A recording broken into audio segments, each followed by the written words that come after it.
Hello বন্ধুরা, welcome back to my YouTube channel. আজকে আবারও আরেকটি নতুন ভিডিও নিয়ে আপনাদের সামনে হাজির হয়েছি। তো আজকের ভিডিওটি হচ্ছে একটি রিচার্জেবল এভারেডি যে টর্চ হয় সেই লাইটকে রিপেয়ারিং করা। তো বলে দিই যে আমি এই চ্যানেলে বিশেষ করে টেক এবং রিপেয়ারিং জাতীয় ভিডিও আপলোড করে থাকি। তো আজকের ভিডিওটি হচ্ছে একটি রিপেয়ারিং ভিডিও আছে। তো দেখুন, প্রথমত আমি দেখাচ্ছি যে এটি হচ্ছে একটি এভারেডি কোম্পানির একটি লাল কালার একটি টর্চ। এটি রিচার্জেবল টর্চ, অর্থাৎ এটি চার্জ দেওয়া যায়। তো এই ধরনের একটি টর্চ। টর্চটির সমস্যাটি কি আপনি প্রথমে দেখুন।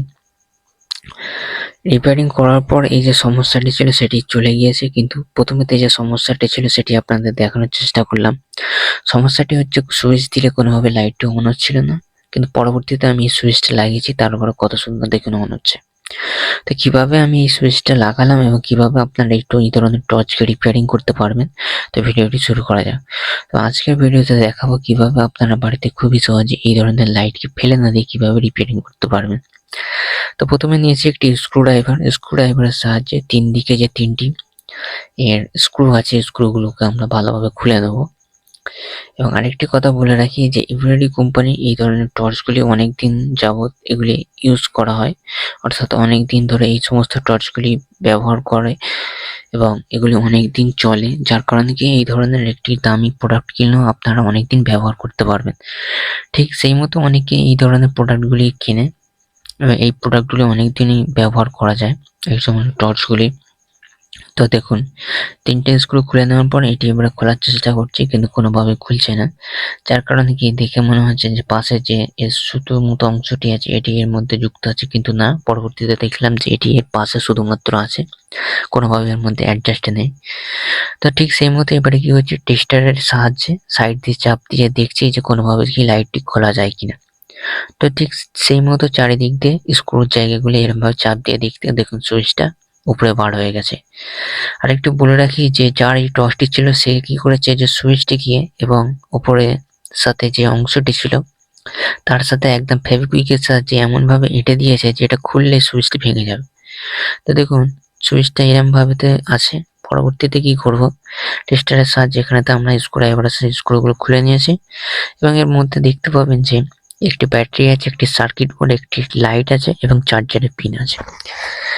চার্জারের পিনটা দেখেই আপনি বুঝতে পারবেন যে একটি পিন এখানেতে ছেড়ে গিয়েছে, মানে কোনোভাবে চার্জ নেওয়া সম্ভব না।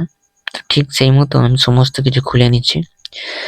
বার করে নেওয়ার পর দেখুন এবারে কি সুইচটাকে এখান থেকে আমরা বার করে নেব। অর্থাৎ কি এই সুইচটাই মার্কেটেতে পাওয়া যায় না, আর ওপরের যে অংশটি ওটি ঠিক মতো ভাবে এদিক ওদিকে পাবেন না। সুইচের ওপরে যে নব টাইপের অংশটি থাকে সেগুলি সমস্তগুলি মেলে না, যার কারণে কি সব টর্চের এগুলো ঠিক মতো পাওয়া যায় না।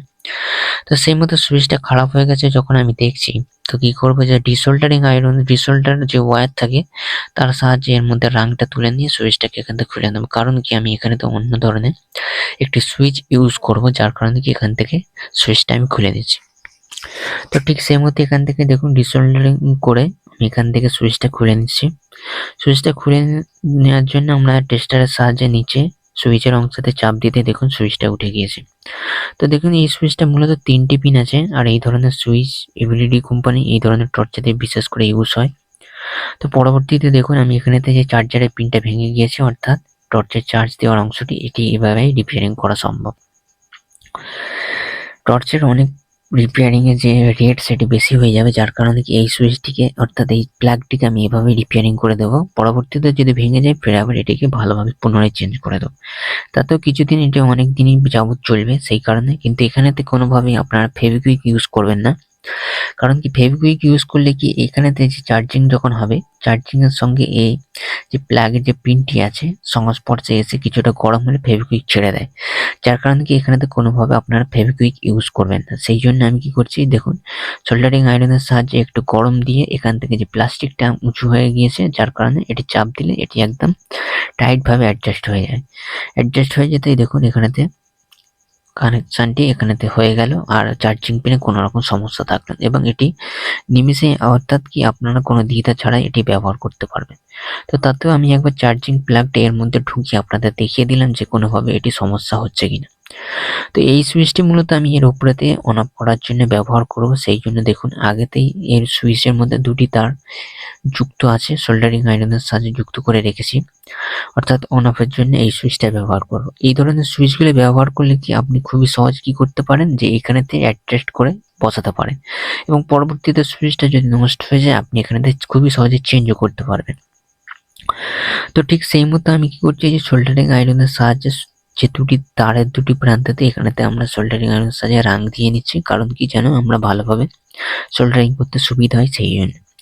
তো এবারে দেখুন যে সুইচের যে অংশটি ছিল সেই অংশতে এখানেতে, যেখানেতে আগে সুইচটা ছিল সেখানেতে আমরা সোল্ডারিং আয়রনের সাহায্যে ছিদ্র যেটি ছিল সেটি আবার বড় করে নেব, যেন এই সুইচটি এখানেতে ভালোভাবে সেট হয়ে বসতে পারে। সেই মতো আমি কি করছি, এখানেতে সোল্ডারিং আয়রনের সাহায্যে এই প্লাস্টিককে গলিয়ে এখানেতে ছিদ্রটি বড় করে নিচ্ছি। যেমন শেপেতে এই সুইচটা আছে ঠিক তেমনই ভাবে এখানেতে যেন সুইচটা বসানো যায় সেই মতো একটি এর আকার দেওয়ার চেষ্টা করছি। সেই জন্য দেখুন অনেকক্ষণ ধরে এই ধরনের সুইচটা বসানোর চেষ্টা করছি, কিন্তু ছোট হয়ে যাচ্ছে, যার কারণে পাশ থেকে বিভিন্ন ধরনের যে পাশ থেকে যে গুলিয়ে ফেলা প্লাস্টিকগুলি ছিল সেই ধরনের প্লাস্টিকগুলিকে এখানেতে আমরা টেস্টারের সাহায্যে চাপ দিয়ে প্লাস্টিকগুলিকে এখান থেকে তুলে নিচ্ছি।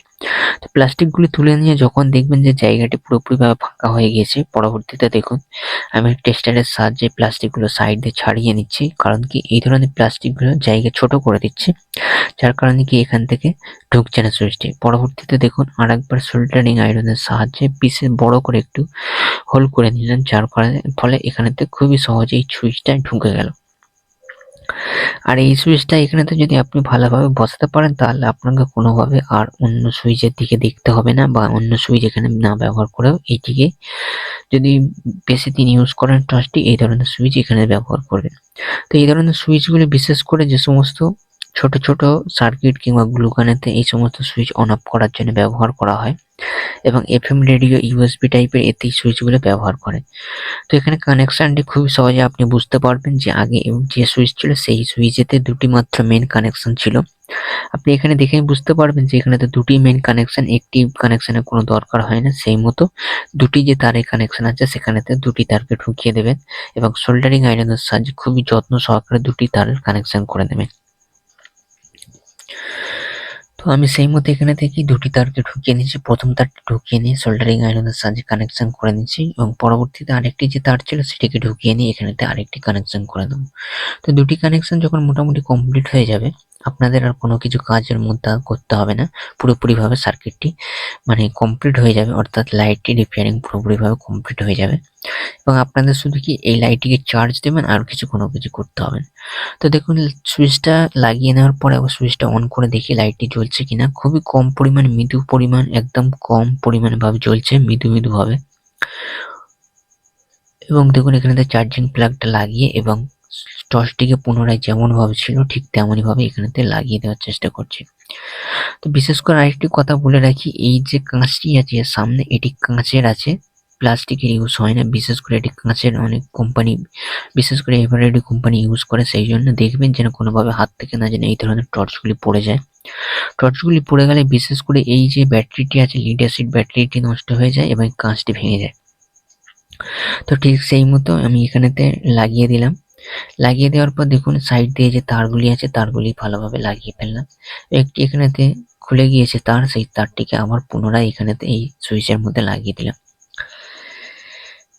হ্যাঁ, লিড অ্যাসিড ব্যাটারি যেগুলি আছে এগুলি বিশেষ করে খারাপ হয়ে যায়, এবং যেটি কোম্পানি ব্যবহার করতে সেই ব্যাটারিগুলি একটু ভালো পরিমাণে হয়। এবার এটি কোম্পানির অরিজিনাল ব্যাটারি থাকে, সেই জন্য এগুলো টেকসই অনেক দিন চলে, কিন্তু যেগুলো মার্কেটের ব্যাটারি হয় সেগুলি বেশি দিন চলে না।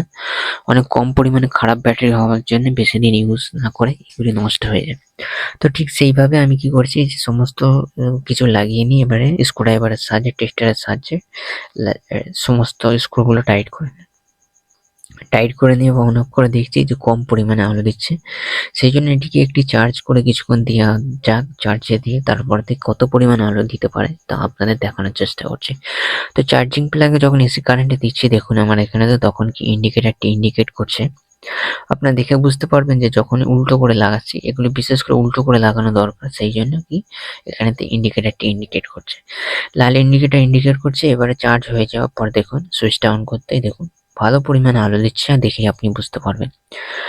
তো দেখুন আপনারা চেষ্টা করলে কি এই ধরনের লাইটগুলি আপনি কোথাও না দিয়ে নিজেরাই বাড়িতে রিপেয়ারিং করতে পারেন। ভিডিওটি পুরোপুরি সম্পূর্ণ দেখে যদি সুইচের সমস্যা হয়, এবং পরবর্তীতে আমি চেষ্টা করব যে ব্যাটারির সমস্যা এবং বিশেষ যে সমস্ত সমস্যা হয় এই ধরনের এমআরআইডি টর্চের, সেগুলি আপনাদের দেখানোর এবং সেগুলি আপনাদের তুলে ধরা। তো ভিডিওটি এতটুকুই। ভিডিওটি যদি আপনার শিক্ষণীয় কিছু মনে হয় তো প্লিজ চ্যানেলটি সাবস্ক্রাইব করে পাশে থাকবেন পরবর্তী নেক্সট ভিডিওর জন্য। এবং আমি নিয়মিত এই চ্যানেলে টেক এবং রিপেয়ারিং জাতীয় ভিডিও আপলোড করে থাকি। ভিডিওটি যদি আপনার ভালো লেগে থাকে তো প্লিজ লাইক করে পাশে থাকবেন পরবর্তী নেক্সট ভিডিওর জন্য।